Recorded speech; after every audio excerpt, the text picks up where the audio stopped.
नाही, हायकोर्टमध्ये जाण्याचं कारण म्हणजे 2 दिवसापूर्वी हायकोर्टचा लिपिक पदाचा पेपर आणि त्याचा देत असताना आलेल्या लोकांना अडचणी, म्हणजे मुलांना, ज्याच्यामध्ये सॉफ्टवेअर चालत नव्हतं, कीबोर्ड चालत नव्हते, छत्रपती संभाजीनगर असेल, त्याच्याचबरोबर कल्याण आणि काही जिल्ह्यांमध्ये बऱ्याच सेंटरवर अडचणी मुलांना तिथं आल्या. मुलांची मागणी आहे की पेपर हा परत झाला पाहिजे.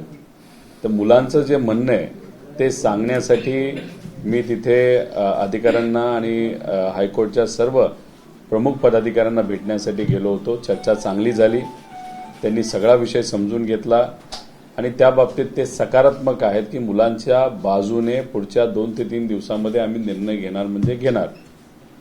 आज सीपीसी जाण्याचं कारण म्हणजे तुम्हाला सगळ्यांना माहीत असेल की जेव्हा आम्ही एमपीएससी मध्ये गेलो होतो पेपर फुटला हे सांगण्यासाठी पुराव्यासकट, तेव्हा त्यांना सगळे पुरावे दिले.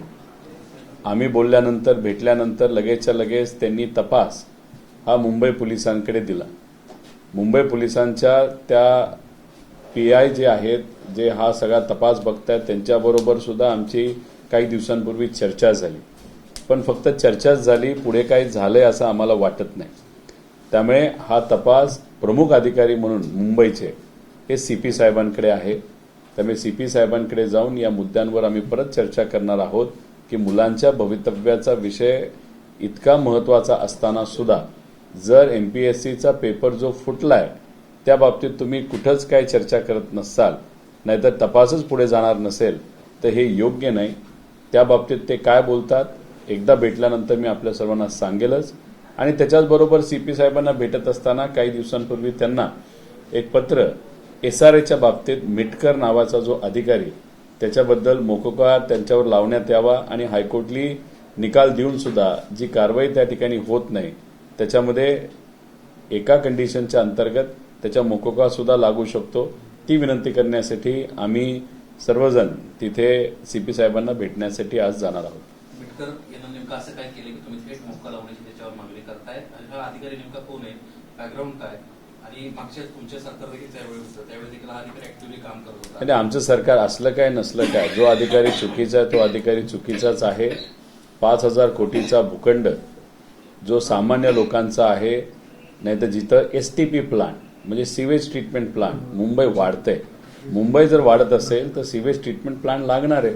मग सिवेज ट्रीटमेंटसाठी वरळीमध्ये आरक्षित केलेली जमीन जर तिथं एखाद्या व्यावसायिकाला सगळ्या कंडिशन्स बाजूला ठेवून जर मिटकरांनी दिले असतील आणि हे प्रकरण जेव्हा कोर्टात गेलं, कोर्टाली सुद्धा मिटकरांवर ताशेरे तिथं ओढलेले आहेत, मिटकरांवर कारवाई करण्यात यावी असं सांगून सुद्धा 6 महिने झाले तरी आतापर्यंत दुर्दैवाने त्या ठिकाणी कारवाई झाली नाही. मग 5,000 कोटीचा भूखंड तो सुद्धा एसटीपीचा जर एक अधिकारी मनमानी करून तिथं काही म्हणजे डेव्हलपरच्या घशात जर घालत असेल तर त्याच्यावर कारवाई का होत नाही, कोर्टाली सांगून सुद्धा असा आमचा प्रश्न आहे. त्यामुळे एसआरएला आम्ही पत्र दिलेलं आहे, त्यांनाही आम्ही 10-15 दिवस तिथं दिलेले आहेत. त्या बाबतीत ते काय करतात हे आम्ही बघूच. आज सीपी साहेबांना भेटू आणि सीपी साहेबांची बैठक झाल्यानंतर कमिशनर मॅडमला सुद्धा, मुंबई कमिशनरांना याच बाबतीत व इतर विषयांच्या बाबतीत आम्ही भेटणार आहोत. पण मुळात ही जी एसटीपीची जागा आहे किंवा एसटीपीचा प्रकल्प जो आहे हा मुंबई महानगरपालिका राबवणार आहे किंवा मुंबई महानगरपालिकेच्या अखत्यारीत ते येतं, याचा आणि एसआरएचा संबंध काय? आणि या अधिकाऱ्यांनी परस्पर ती जागा एखाद्या विकासकाला देण्याचा सुद्धा संबंध काय? एक तर तुम्ही बघितलं तर वरळीमध्ये असणारी ही जागा 27,000 स्क्वेअर मीटरची जागा आहे. ही पूर्णपणे आरक्षित एसटीपी प्लांटसाठी आहे. मिटकरांनी कागदपत्रे मॅन्युप्युलेट करून त्याच्यामध्ये बदल करून एका डेव्हलपरला ती जागा ट्रान्सिट कॅम्पसाठी, त्यातली 10,000 स्क्वेअर मीटरची जागा ट्रान्सिट कॅम्पसाठी दिली एसआरएकडनं. एकतर त्यावेळेसचा पत्रव्यवहार बघितला तर महानगरपालिकेने या बाबतीत तिथं एसआरएला विरोध केलेला आहे की ही जागा तुम्ही कोणाला तिथं देऊ नका. तरी सुद्धा तिथं या मिटकर नावाच्या अधिकाऱ्यांनी व त्याचे जे इतर अधिकारी आहेत त्यांनी कागदपत्रे लपवून ती जागा 10,000 स्क्वेअर मीटरची जी 5,000 कोटी रुपयाची ती एका बिल्डरला दिली.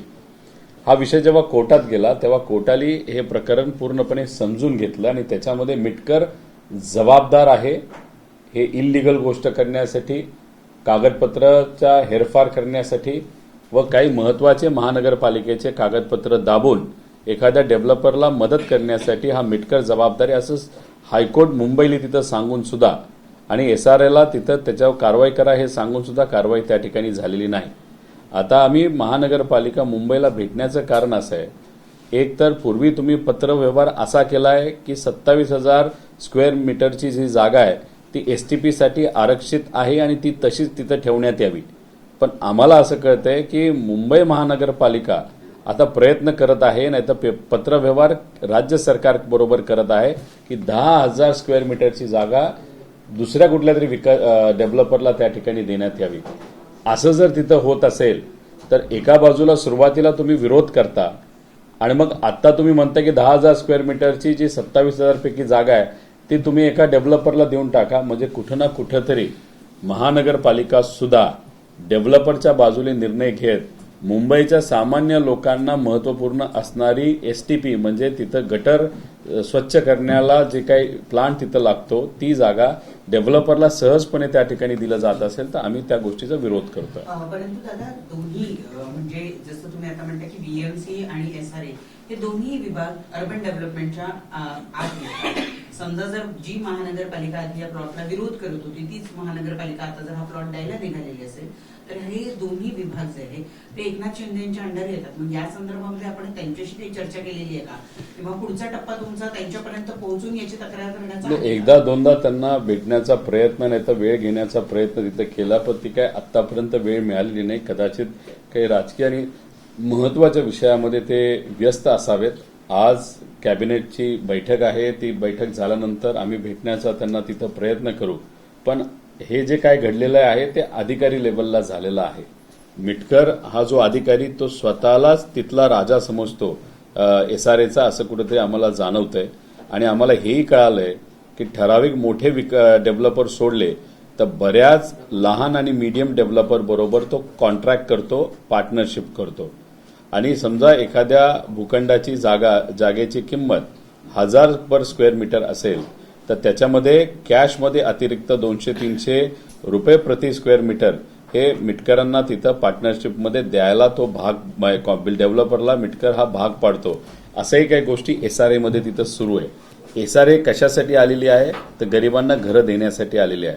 झोपडपट्टीचा विकास करून झोपडपट्टीमध्ये राहणाऱ्या लोकांना तिथं चांगली सिमेंटची घरं मिळावी आणि राहिलेला ह्याच्यावर चांगल्या डेव्हलपमेंट होऊन इतर लोकांना मिळावी अशा हेतूतून तिथं झालंय. पण तिथं मोठ्या प्रमाणात मिटकरच्या माध्यमातून व्यवहार हा होतोय हे पेपरवर सिद्ध झालेलं आहे. पण पेपरवर सिद्ध होऊन हायकोर्टली सांगून सुद्धा त्याच्यावर जर कारवाई केली जात नसेल आणि 5-5 हजार कोटीचे भूखंड जर डेव्हलपरला दिले जात असेल तर माझं एवढंच मत आहे की मग त्यांच्या पाठीमागे कोणाचा तरी एखाद्या राजकीय व्यक्तीचा हात आहे.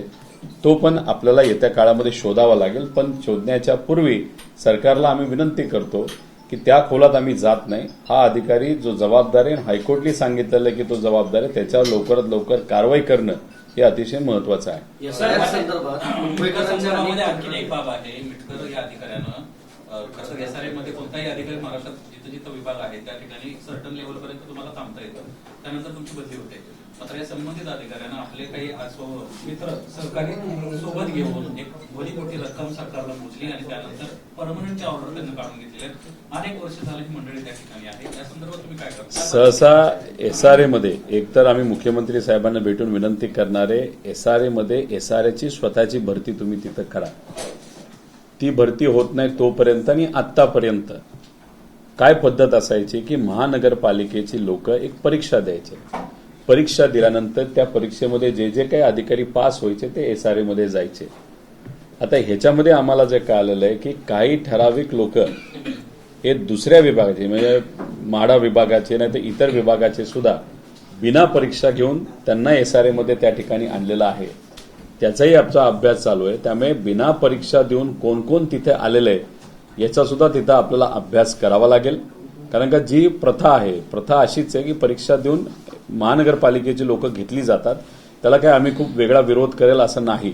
पण जे बिना परीक्षा घेऊन तिथं परमनंट झाले नाही तर तिथं काम करतात, त्यांचा कार्यकाळ संपून सुद्धा ते सातत्याने त्या ठिकाणी काम करतात, त्या लोकांवर मात्र तिथं आमचं लक्ष आहे. ती यादी सुद्धा आम्हाला तिथे आलेली आहे.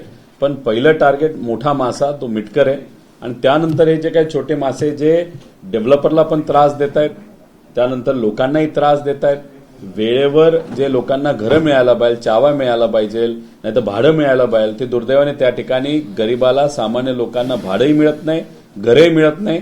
पण मात्र हे अधिकारी खाऊन खाऊन फार गब्बर झालेत. हे मात्र जे काही पद्धत आणि प्रथा तिथं भ्रष्टाचाराची एसआरए मध्ये सुरू आहे, त्याच्यात मिटकर हा मोठा मासा आहे. त्याच्यावर पहिली कारवाई होणं हे महत्वाचं आहे. आणि मी करा असं म्हणत नाही, हायकोर्टली सांगितले तरी जर कारवाई करत नसेल तर याच्या मागे कुठल्या तरी मोठ्या व्यक्तीचा हस्तक्षेप आहे. यामध्ये कोणी IAS ऑफिसर, कोणी लॉबी वगैरे यामध्ये जोडली गेली का? कारण की खरं तर प्रत्येक प्राधिकरणावरती एक IAS ऑफिसर अपॉइंटेड नेमलेला असतो. त्या प्रमुख प्राधिकरणाचा म्हणून तो संपूर्ण मॉनिटरिंग करत असतो ती सगळी सिस्टीम. परंतु त्यांच्या खालीच ही सगळी भ्रष्टाचाराची यंत्रणा जी आहे ती फोफावत चालली आहे. त्यामुळे ते प्राधिकरणाचे जे प्रमुख आहेत IAS ऑफिसर ते देखील याला जबाबदार आहेत. एसआरएचे जे कमिशनर आहेत कल्याणकर, त्यांच्याबरोबर आमची बैठक झाली. 15 दिवस झाले अजून कारवाई नाही. त्यांना मी पत्र दिलं आणि पत्र देऊन या मिटकरांवर कारवाई करा असं मी सांगितलेलं आहे. जर कल्याणकरांनी पुढच्या काही दिवसांमध्ये त्या मिटकर आणि त्या भ्रष्ट अधिकाऱ्यांवर कारवाई केली नाही, जी हायकोर्टली सांगितलेली आहे, मग कुठेतरी आपल्याला समजून घ्यावं लागेल, नाहीतर असं समज करावा लागेल की कल्याणकरांचा सुद्धा जो त्या ठिकाणी भ्रष्टाचार होतोय त्याच्यामध्ये कदाचित हात असू शकतो. कारण का भ्रष्ट अधिकाऱ्याला तुम्ही जर त्याची पाठराखण करत असाल, मग तुम्ही सुद्धा त्या भ्रष्टाचारामध्ये आहात हे कुठेतरी त्या ठिकाणी सिद्ध होतं. त्यामुळे कल्याणकरांना आम्हाला विनंती करायची की पुढच्या 2-3 दिवसामध्ये अजून विलंब न करता त्या मिटकरावर आणि त्याच्याबरोबर असणारा जो रिटायर झालेला व्यक्ती आहे त्याच्यावर लगेचच्या लगेच तिथं कारवाई करावी. तुम्ही जर ती कारवाई केली नाही तर या सगळ्या भ्रष्टाचारामध्ये एसआरए मध्ये जो चालतो त्याच्यामध्ये आपण सुद्धा आहात हे कुठे ना कुठेतरी त्या ठिकाणी सिद्ध होईल. तुम्ही काल चोगलिंगम यांची भेट घेतली. आता मुंबईतल्या तक्रारी वाढलेल्या आहेत. बीएलओ घरोघरी न जाता गेटवरनच पडताळणी करतायत. बीएलओवर प्रेशर आहे की लवकरात लवकर सर्व्हे सगळा पूर्ण करायचा. आता बीएलओनी मग शॉर्टकट काय केला, त्यांनी टेबल सर्व्हे सुरू केला. टेबल सर्व्हे म्हणजे काय की एका कार्यालयामध्ये बसायचं, तिथं जे कोणी लोक येतील, कागद देतील, ते कागद घ्यायचे आणि मोबाईलमध्ये एंट्र्या मारायच्या. तर हे कागद देणारे बहुतांश लोक कोण आहेत, ज्याच्यावर आमचं अलिगेशन आहे, ते भाजपचे कार्यकर्ते आहेत. आता भाजपली त्यांच्या सॉफ्टवेअरच्या मदतीने म्हणजे स्वतःचं एक सॉफ्टवेअर काढलेलं आहे, हा मतदार आपल्या विचाराचा का विरोधातल्या विचाराचा का संदिग्ध, आणि ती यादी घेऊन ते त्या बीएलओ बरोबर बसतात. आणि बीएलओली समजा काही लोकांना डिस्क्वालिफाय केलं असेल तर मग त्याच्यामध्ये जर भाजपच्या विचाराची लोक असतील तर लगेचच तो भाजपचा कार्यकर्ता तिथं बसून सगळे कागदपत्र जोडून घेऊन त्याला क्वालिफाय करतात त्या मतदाराला. पण समजा एखादा विरोधकावर अन्याय तिथं झाला असेल आणि तो जर डिस्क्वालिफिकेशन यादीमध्ये आला असेल तर मग तिथं त्यांना सांगण्यात येतं बीएलओला की ठीक आहे, ह्याला डिस्क्वालिफाय करून टाका. अशा पद्धतीचं काम तिथं सुरू आहे. त्यामुळे समजा इलेक्शन कमिशनने सांगितलं आहे की 2-2, 3-3 वेळा त्या मतदाराच्या घरी जावा, क्रॉस व्हेरिफिकेशन करा. हे असताना सुद्धा तिथं त्यांना रूल्स रेग्युलेशन असताना सुद्धा बऱ्यापैकी टेबल सर्व्हे सुरू आहेत. चोगलिंगम साहेबांना काल जेव्हा आम्ही भेटलो तेव्हा त्यांना पुरावे दिले. काही तुमच्यासारख्या चांगल्या चॅनलनी पुण्यामध्ये, ठाण्यामध्ये आणि कदाचित नाशिकमध्ये सुद्धा तिथं अशा पद्धतीने टेबल सर्व्हे हा राजकीय कार्यालयामध्ये म्हणजे भाजपच्या कार्यालयामध्ये जो सुरू आहे त्याचे पुरावे आम्ही त्यांना तिथं दिलं. आणि तुम्ही त्यांच्या जे कोणी जबाबदार आहे त्यांच्यावर तुम्ही कारवाई करा असं सांगितलं. त्यांनी आम्हाला सांगितलं आम्ही कारवाई करतो. पण रितसर या गोष्टी या महाराष्ट्रामध्ये दुर्दैवाने त्या ठिकाणी सुरू आहे. 9 कोटी 70 लाख मतदार या महाराष्ट्रामध्ये होते. 2 कोटी 7 कोटी 60 लाखापैकी सुद्धा उद्या जाऊन मॅपिंग झालेले, मॅपिंग न झालेले जसं वेस्ट बेंगॉलमध्ये झालं होतं त्यातले बरेचशा लोकांना सुद्धा त्यातून काढलं जाईल. म्हणजे आकडा हा 2 कोटी 50 लाखाच्या आसपास कदाचित जाऊ शकतो अशी आम्हाला सगळ्यांना भीती वाटते. त्यांना म्हणजे ठीक आहे, त्यातले जे मृत्युमुखी पडले तो विषय नाही, स्थलांतर झाले त्यांचाही विषय नाही, पण त्याच्यामध्ये जे मॅन्युप्युलेशन आता सुरू आहे दबाव तंत्राचं, हे मात्र त्या ठिकाणी धोकेदायक आहे. आणि हे आमच्याच मतदारसंघामध्ये चालू आहे असं नाही, आमच्या मतदारसंघात तर चालूच आहे. पण भाजपली त्यांची ताकद लावून, यंत्रणा लावून, सॉफ्टवेअरचा उपयोग करून दबाव बीएलओवर आणून एकनाथ शिंदेच्या आमदारांच्या मतदारसंघामध्ये सुद्धा मोठ्या प्रमाणात बदल तिथे केले जात आहेत आणि अजितदादांच्या पक्षाच्या आमदारांच्या मतदारसंघामध्ये सुद्धा तिथे केले जात आहेत. त्यामुळे अमित शाह साहेब महाराष्ट्रात येऊन जे बोलले होते की 2029ला आम्हाला कुबड्या नको, म्हणजे एका बाजूला एकनाथ शिंदे साहेबांची कुबडी आणि दुसऱ्या बाजूला अजितदादांच्या पक्षाची कुबडी, ही तर ते राजकीय दृष्टिकोनातून काढत हे सिद्ध झालेलं आहे.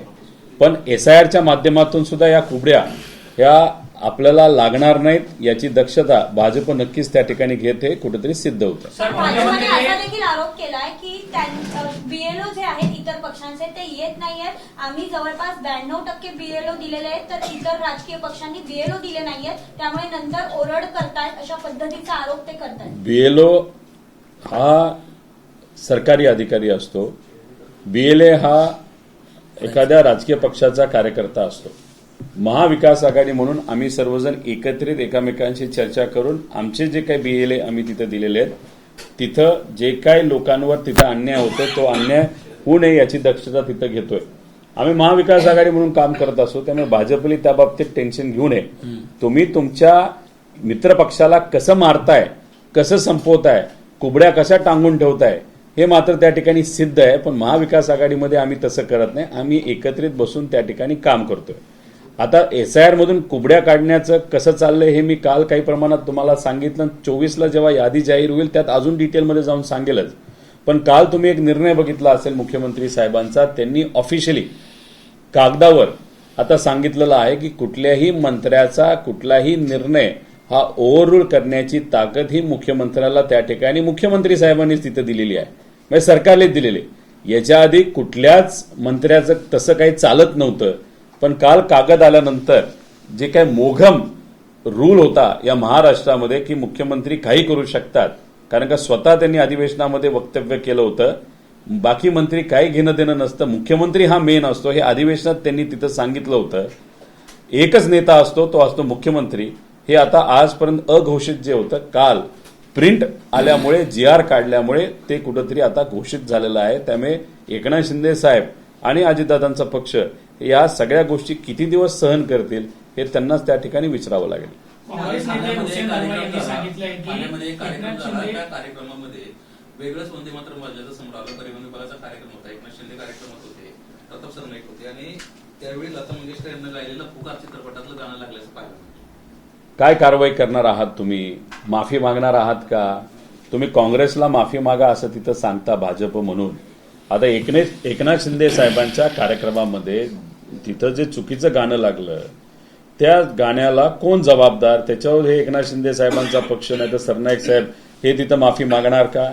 राजस्थानमध्ये सुद्धा आपण जर बघितलं असेल तर तिथं तिरंगा म्हणजे 15 ऑगस्ट असताना तिरंगा कुठं फडकवला पाहिजे होता, नाहीतर तिथं तिरंगा हातामध्ये घ्यायला पाहिजे होता. तिथं भाजपच्या मंत्र्यांनी भाजपचा झेंडा तिथं हातात घेतला, म्हणजे फडकवला, म्हणजे तिरंगाला सेकंड महत्व आणि भाजपच्या झेंड्याला पहिलं महत्व. म्हणजे त्यावेळेस म्हणजे जेव्हा किंवा आपल्याला स्वातंत्र्य तिथं मिळालं होतं, भाजपचे विचाराच्या ज्या काही संघटना असतील त्यांनी स्वतंत्र लढ्यामध्ये किती कॉन्ट्रीब्युशन केलं हे आपल्या सगळ्यांना माहिती आहे. त्यावेळेस सुद्धा आम्ही प्रथम असं होतं, आता सुद्धा तिरंगा दुय्यम आहे आणि भाजपचा झेंडा हा प्रथम असं कुठेतरी राजस्थानमध्ये संदेश दिला. तिथं भाजपने कुठं माफी मागितली नाही. आणि त्याच्याच बरोबर आपण जर बघितलं तर तिथे सुद्धा वंदे मातरम हे चुकीच्या पद्धतीचं लावलं गेलं, तिथं माफी नाही. त्यामुळे एकनाथ शिंदे साहेब नाही तर त्या लोकांना माफी मागायला लावा आणि राजस्थानच्या लोकांना माफी मागायला काय हरकत आहे? केंद्रीय निवडणूक काँग्रेस नेते हुसेन दलवाई यांनी सांगितलंय की एकनाथ शिंदे देखील काँग्रेसमध्ये येणार होते. त्याचबरोबर गोपीनाथ मुंडे यांनी ज्या पद्धतीने सोनिया गांधी यांची भेट घेणार होते त्यावेळी अहमद पटेल यांनी त्यांना सांगितलं की पहिले राजीनामा द्या, त्याच्यानंतर मग पक्षात या. बघा वरच्या लेवलला काय चर्चा झाली काँग्रेसमध्ये आणि गोपीनाथ मुंडे साहेबांमध्ये हे मला आज सांगता येणार नाही. पण गोपीनाथ मुंडे साहेब मोठे नेते होते.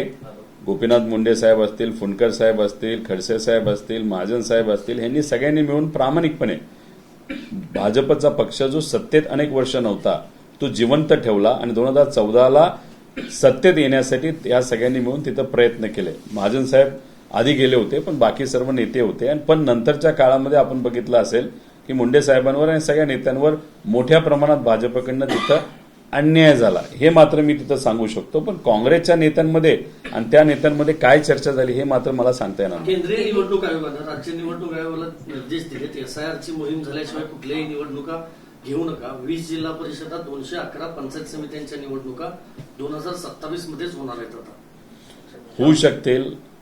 काय आहे की एसआयआरची प्रक्रिया म्हणजे आम्हाला जे वाटत होतं एक्सटेन्शन देण्यात यावं आज म्हणजे काल मध्यरात्री कदाचित 100% व्हेरिफिकेशन हे इलेक्शन कमिशनचं झालेलं आहे.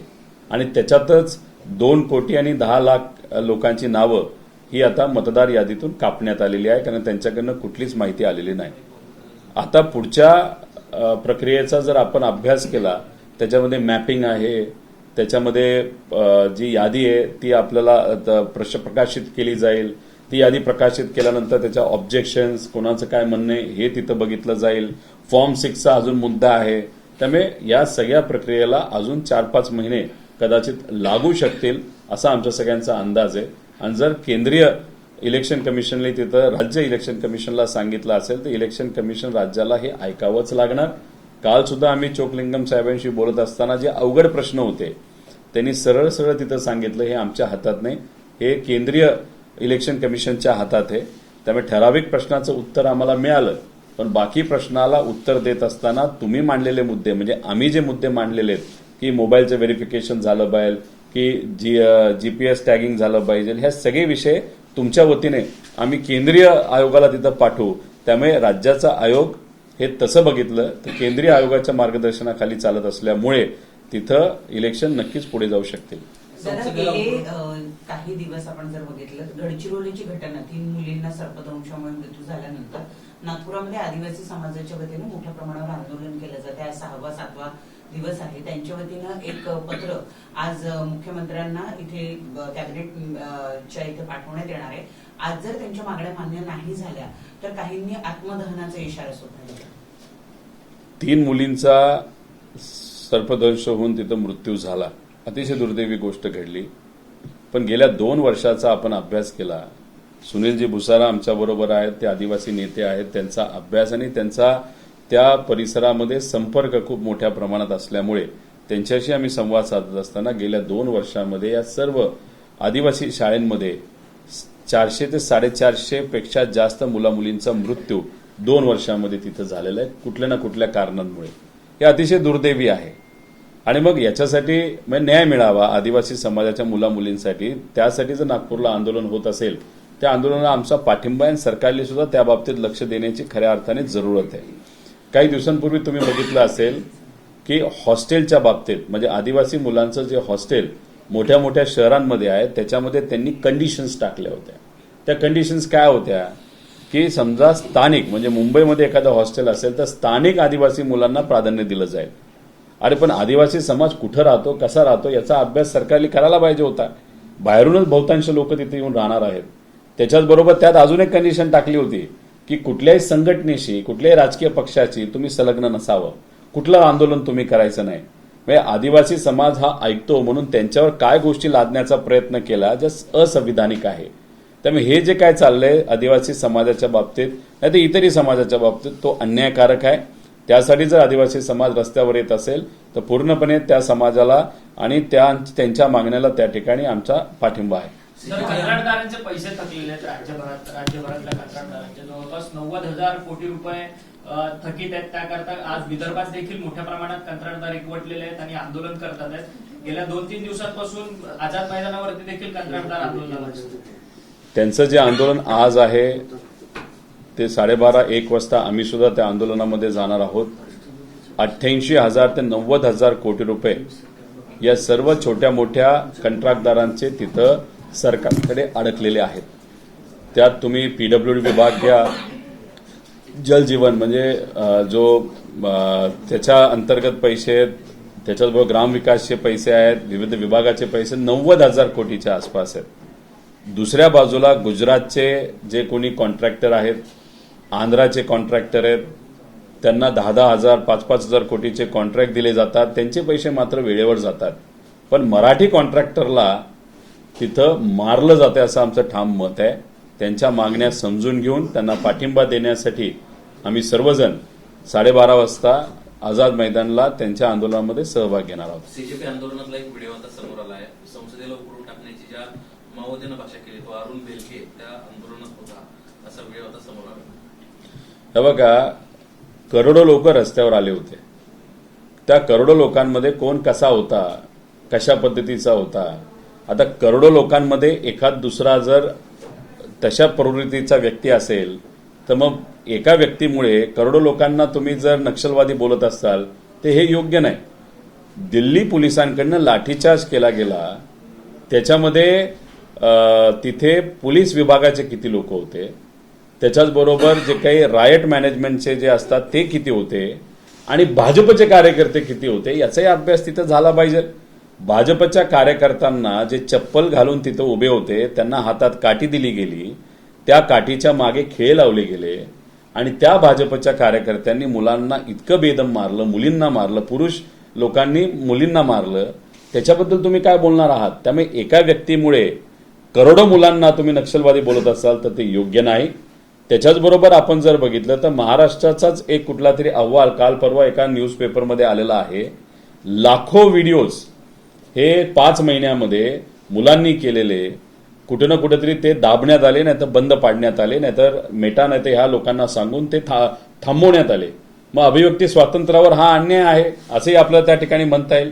त्यामुळे एका व्यक्तीमुळे करोडो लोकांना बदनाम जर हे सरकार नाहीतर केंद्र नाहीतर राज्य सरकार करत असेल हे योग्य नाही. आणि दिल्लीमध्ये जे काय लाठीचार्ज झाला त्याच्यामध्ये असणारे जे नॉन पोलीस लोक होते ते कोण होते यांचा फेस रेकग्निशन करून ते शोधणं आणि त्यांच्यावर कारवाई करणं हे पण तितकंच महत्वाचं आहे. शिवसेनेची सुनावणी सुरू आहे गेले काही दिवस. मुख्यमंत्री असताना एकनाथ शिंदे हे काँग्रेसमध्ये येण्यासाठी तयार झाले होते. झालं. दादा, शिवसेनेची सुनावणी सुरू आहे. ज्या पद्धतीने ही सुनावणी होते त्याच पार्श्वभूमीवर राष्ट्रवादीचं काय होईल असा सुद्धा प्रश्न उपस्थित केला जातोय. मुळात आता जी शिवसेनेची सुनावणी सुरू आहे कोणाच्या समोर आहे? कोणाच्या समोर आहे सुनावणी? सीजे. ठीक. मी एक तुम्हाला सांगतो, सुनावणी चांगल्या पद्धतीने चालली. सिब्बल साहेब कदाचित हे शिवसेनेचे म्हणजे उद्धव ठाकरे साहेबांचे कदाचित ते वकील सुद्धा आहेत, बरोबर ना सिब्बल साहेब? सुनावणी म्हणजे त्यांनी जे मुद्दे मांडलेले आहेत ते खूप सुंदर पद्धतीने चांगल्या पद्धतीने मांडलेले आहेत. पण चीफ जस्टिस ऑफ इंडियाच्या समोर ती सुनावणी तिथं चालू आहे. चांगला युक्तिवाद हा सिब्बल साहेबांकडनं केला जाईल. सुप्रीम कोर्टाकडनं सुद्धा काही प्रमाणात सरकारवर ताशेरे ओढले जातील. पण जेव्हा सुनावणी चांगल्या पद्धतीने होते आणि आपल्याला असं वाटतं की आता निर्णय हा ज्यांच्यावर अन्याय झाला त्यांच्या बाजूली होईल, तेव्हा निर्णय देताना मात्र मी तुम्हाला आजच सांगतो असं होऊ नये, कारण ते संविधानाच्या विरोधात आहे. तो कदाचित उद्धव ठाकरे साहेबांच्या पक्षाच्या विरोधात चीफ जस्टिस ऑफ इंडिया निर्णय देऊ शकतील अशी भीती मात्र त्या ठिकाणी आम्हा सगळ्यांना वाटते. कारण का चीफ जस्टिस ऑफ इंडियाचं जे काही वागणूक आहे गेल्या काही महिन्यांमध्ये, तर त्या सगळ्या गोष्टी आपण जर बघितल्या तर कुठेतरी सरकारच्या बाजूली झुकण्यासारख्या त्या आहेत. आणि त्यांच्यासमोर ही सुनावणी होत असेल तर उद्या जाऊन हा निर्णय कदाचित हा सत्ताधाऱ्यांच्या बाजूला लागू शकतो अशी मात्र भीती त्या ठिकाणी आम्हाला वाटते. जेव्हा आम्ही सीजेआयच्या विरोधात बोलतोय त्याचा अर्थ न्याय व्यवस्थेवर आमचा विश्वास नाही असं नाही, आमचा विश्वास आहे, बाकी जजेसवर विश्वास आहे. पण एखादी व्यक्ती जेव्हा खूपच सरकारच्या बाजूला झुकलेली वाटते त्यांच्यासमोर एखादी सुनावणी होत असेल तर सुनावणी सुंदर होईल. सगळ्या सामान्य लोकांना आणि पक्षाला असं वाटेल ज्यांच्यावर अन्याय झाला की आता आपल्या बाजूनेच निर्णय घेतला जाईल. पण आम्हाला 2दा अनुभव आलेला आहे माझ्या व्यक्तिगत जीवनामध्ये की एखादा फोन आला नाहीतर कुणीतरी दबाव टाकला तो निर्णय त्या ठिकाणी बदलला जातो. त्यामुळे सुनावणी चांगली झाली असली निकाल काय येतो याच्याकडे आपण सगळेजण लक्ष देऊन राहू द्या की या सिस्टममध्ये या लोकशाहीमध्ये ज्याला एक महत्वपूर्ण स्तंभ आपण समजतो संविधान टिकवण्याचा, जगवण्याचा आणि जिवंत ठेवण्याचा, तो म्हणजे ज्युडिशरी. या बाबतीत अजूनपर्यंत त्या ज्युडिशरीमध्ये कुठेतरी लोकशाही टिकवणारे लोक आहेत का हे मात्र त्या ठिकाणी आपल्याला बघावं लागेल. सर, SIR जो प्रश्न तुम्ही मगाशी मांडलात, 35% फॉर्म जे आहेत ते मुंबईमधनं कलेक्ट झाले नाहीयेत आणि पूर्ण जर महाराष्ट्रातनं बघितलं तर 21% फॉर्म कलेक्ट झालेले नसल्याचा आकडेवारी जी आहे ती आता समोर आलेली पाहायला मिळते. नाही, कालच ही आकडेवारी मी सांगितली. याच्यात जर आपण मतदारांमध्ये हा आकडा बघितला तर 2 कोटीपेक्षा जास्त हा आकडा आहे. त्याच्याच बरोबर ज्या लोकांचे डॉक्युमेंट्स आलेत म्हणजे 7,60,00,000 हे जे काय म्हणजे त्यांच्याकडची माहिती गोळा झालेली आहे त्याच्यात पण आता उद्या जाऊन पुढच्या 3 महिन्यामध्ये मॅपिंग केलं जाणार आहे की ह्यांचे वडील कोण, मग ह्यांचं पूर्वी कोण, कुठं राहत होतं, कसं राहत होतं, सगळे कागदपत्र तिथं बघितले जातील आणि त्याला 3 कॅटेगरी केल्या जातील. एक मॅप्ड अप्रूव्ड, ती ओके, ते मतदान करू शकतील. अनमॅप्ड जे रिजेक्ट होणार आहे म्हणजे 2 कोटीमध्ये हा आकडा वाढणार आहे. आणि वेस्ट बेंगॉलमध्ये एक दुसरी कॅटेगरी करण्यात आली होती, ती कॅटेगरी अशी होती संदिग्ध. त्यामुळे इथे सुद्धा संदिग्ध यादी ही काढली जाणार आहे आणि त्यांना मतदान करण्याचा हक्क मिळेल असं वाटत नाही. आणि वेस्ट बेंगॉलमध्ये तुम्हाला सांगतो जी संदिग्ध यादी आहे ती 30, 35, 40 लाखाची होती. आता कोर्टाली सुद्धा निकाल देत असताना इतका विचित्र निकाल दिला की त्याच्यामध्ये त्यांनी एक तिथं आयोग सारखं काहीतरी निर्माण केलं आणि त्याच्यासमोर ही सुनावणी होणार. आता 30-35 लाख जर तिथं संदिग्ध यादी असेल तर 4 महिन्यामध्ये सुनावण्या किती झाल्या? 38,000. किती लोकांना त्याच्यातून मतदान करण्याचा हक्क दिला गेला? 28,000, म्हणजे 80%. म्हणजे हे जे काय 40 लाख लोकांना मतदान करून दिलं नाही वेस्ट बेंगॉलमध्ये त्यातले 80% हे खरे मतदार होते.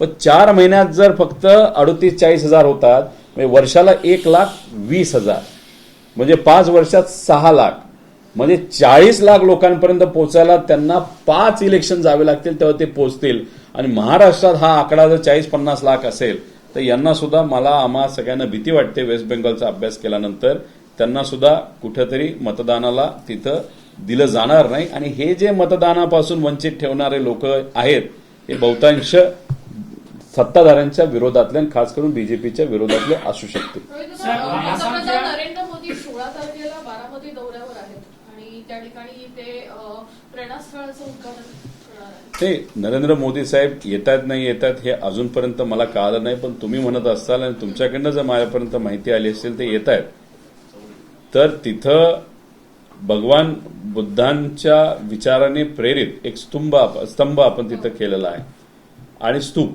आणि तिथं त्या गोष्टीची उद्घाटन हे देशाचे प्रमुखांच्या हस्ते व्हावी अशी सगळ्यांची तिथं इच्छा होती. फक्त ते एकटे नसणार आहेत, अनेक लोकांना तिथं इन्व्हाइट केलेलं आहे.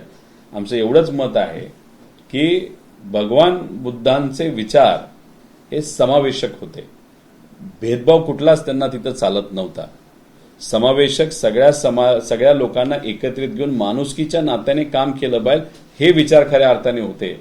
त्यामुळे त्या कार्यक्रमाला आल्यानंतर भाजपचे जे कुठले नेते तिथे येतील त्यांनी श्री भगवान बुद्धांचा विचार सामावून घेऊन माणुसकीच्या नात्याने राजकारण करायला कुठेतरी शिकलं पाहिजे. हा सुद्धा कदाचित संदेश साहेबांना त्या ठिकाणी द्यायची इच्छा असावी असं आपल्याला म्हणता येईल. मागच्या काही दिवसांपासून सुप्रिया सुळे या एनडीएमध्ये मंत्रिपदाची शपथ घेतील. ते 30 तारखेच्या आत होईल अशा पद्धतीची खूप जोरदार चर्चा आहे. त्याच काळामध्ये एनडीए सोबत जे महत्वाचे नेते आहेत खास करून पंतप्रधान नरेंद्र मोदी यांच्यासोबत आपल्या पक्षाची जी जवळीकता आहे ती सातत्यानं कुठेतरी वाढताना दिसते. तसे पुरावे देखील माध्यमांमधून समोर येतात. खरंच असं होणार आहे का आणि तुम्ही एनडीए सोबत जाणार आहे का? कारण कार्यकर्त्यांना देखील जिल्हाध्यक्षांना देखील हा सवाल उपस्थित केला होता. नेमकी सत्यता या संदर्भात काय रोहित पवारांचा स्टँड काय असेल? नाही, मला असं कळतं की तुमच्या काल मीडियाच्या बातम्यातून सुद्धा आपण पवार साहेबांची भूमिका स्पष्टपणे तिथे कुठेतरी भाजपबरोबर आपण जाणार नाही, एनडीए बरोबर जाणार नाही ही स्पष्ट भूमिका आहे. आणि आम्ही पवार साहेबांच्या विचाराने काम करणारे कार्यकर्ते आहोत. आमची भूमिका ही एनडीए बरोबर आणि भाजपबरोबर जाऊ नये अशी तिथं आहे. आता जवळीक आणि पुरावे तुम्ही जे म्हणत आहात ते कुठले की रिसेप्शनचा कार्यक्रम दिल्लीला झाला, तिथं सगळे मोठे नेते आले, विरोधातले पण आले, सत्ताधारी पण आले. तो सामाजिक पेक्षा व्यक्तिगत कार्यक्रम होता आणि ती आपली परंपरा आहे की तिथं व्यक्तिगत कार्यक्रम असेल तर सगळे नेते तिथे येतात. राहिला प्रश्न खासदार पंतप्रधान साहेबांना भेटण्याचा, आता आम्ही सुद्धा मुख्यमंत्री साहेबांना भेटतो, त्यांच्यावर आम्ही सातत्याने विरोधात बोलत असतो. पण एखादं काम असेल आणि ते त्या पदावर असतील तर ते काम त्यांच्याकडनंच होणार असेल आणि त्यांना वेळ नसल्यामुळे एका खासदारांना भेटवण्यापेक्षा एकत्रित गेलं आणि सगळ्यांचीच पत्र दिले तर एकाच वेळेस 30-45 मिनिटांमध्ये सगळीच कामं होणार असतील तर वेळी तिथं वाचू शकतो. त्या अनुषंगाने ते सर्व भेटले. याच्या पलीकडे जाऊन मला असं वाटत नाही कुठं तुमच्याकडे वेगळे पुरावे असतील. सर, आसामच्या मुख्यमंत्र्यांनी निर्णय घेतलेला आहे की कुठल्याही सरकारी कर्मचाऱ्यांच्या पहिल्या पत्नीला कायदेशीर घटस्फोट न देता जर दुसरं लग्न केलं तर त्याच्या पगारातून 20% पगार जे आहे ते पहिल्या पत्नीच्या खात्यामध्ये ट्रान्सफर केला जाणार. या निर्णयाकडे तुम्ही कसं पाहता? आसाम हे राज्य आज असं झालेलं आहे, तिथं काय निर्णय घेतले जातील हे आपल्याला काही सांगता येणार नाही. डिलिमिटेशनचा विरोध आम्ही सर्वजण त्या ठिकाणी करतोय. डिलिमिटेशनची पहिली ट्रायल काही वर्षांपूर्वी ही आसाममध्ये झालेली आहे. इतकं विचित्र पद्धतीने डिलिमिटेशन तिथं केलं गेलं आहे. संविधान तिथं कुठेही केंद्रस्थानी ठेवण्यात आलं नव्हतं. फक्त भाजपला फायदा व्हावा त्या अनुषंगाने डिलिमिटेशन केलंय. त्यामुळे आसाम या राज्यामध्ये निर्णय जे काही घेतले जातात आणि तिथला जो मुख्यमंत्री आहे तो थोडा वेगळ्या चमत्कारिक बुद्धीचा आणि वेगळ्या स्टाईलचा आहे. त्यामुळे त्यांनी काय निर्णय घेतला याला खूप तसं आम्ही काही महत्व देत नाही आणि आम्हाला तो विषय तिथं माहित नाही, त्याचा अभ्यासही आम्ही त्या ठिकाणी केलेला नाही.